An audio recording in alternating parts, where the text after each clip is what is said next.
All right, so Chris Eubank Sr. is claiming that he has pulled his son out of the Conor Benn fight due to concerns over the 157-pound catch weight.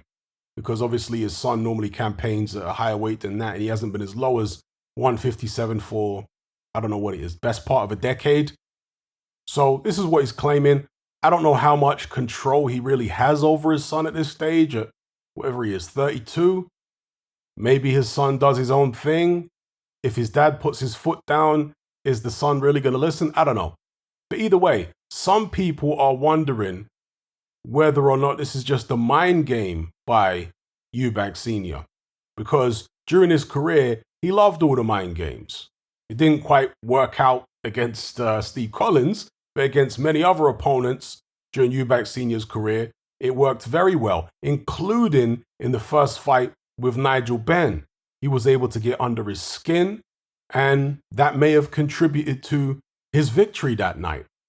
So, yeah, people are wondering whether he's just doing the same here. And of course, if you watch the face-off, when they were face-to-face talking at that table, Eubank Jr. seemed to be doing everything in his power to get under Conor Benn's skin, saying stuff like, oh, I haven't really trained hard, I'm taking you lightly, and all this kind of stuff. It just sounds like mind games.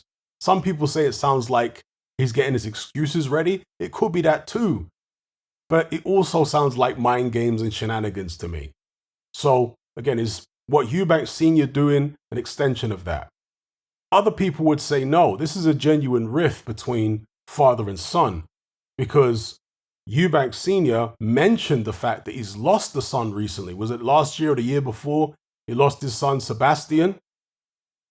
That's not something to be taken lightly. Would Eubank Sr. really use that in some type of mind game to make it seem like he's serious?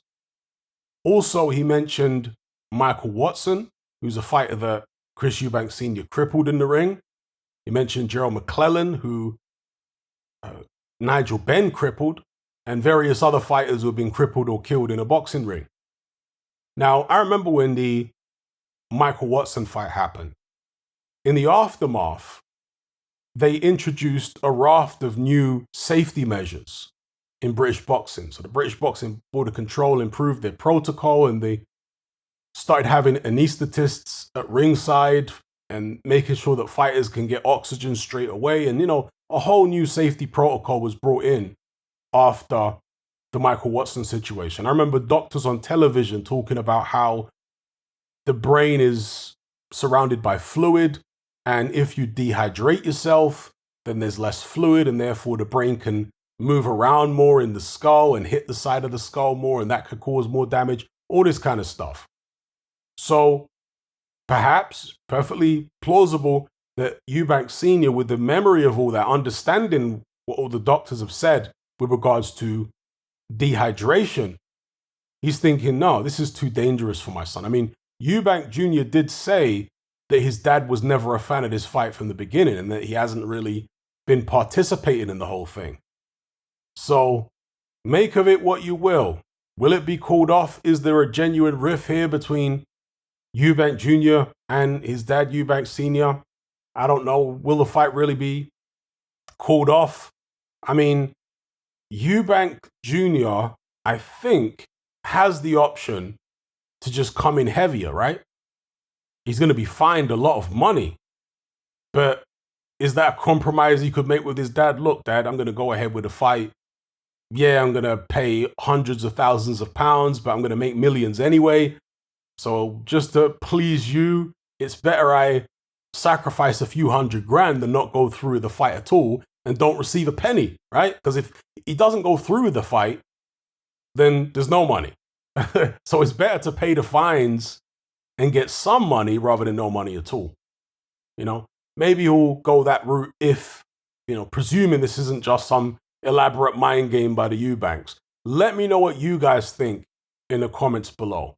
Is this mind games, or is this a genuine rift between father and son?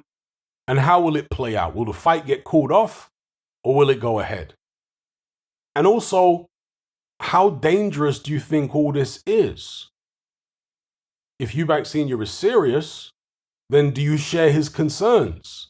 Or even if he isn't, do you share his concerns anyway with regards to the rehydration clause, 157 pounds, or even the fact that if Eubank Senior is naturally much bigger than Conor Benn, if he rehydrates for the fight and he's healthy and strong, is Conor Benn in danger fighting somebody who's so much bigger than him?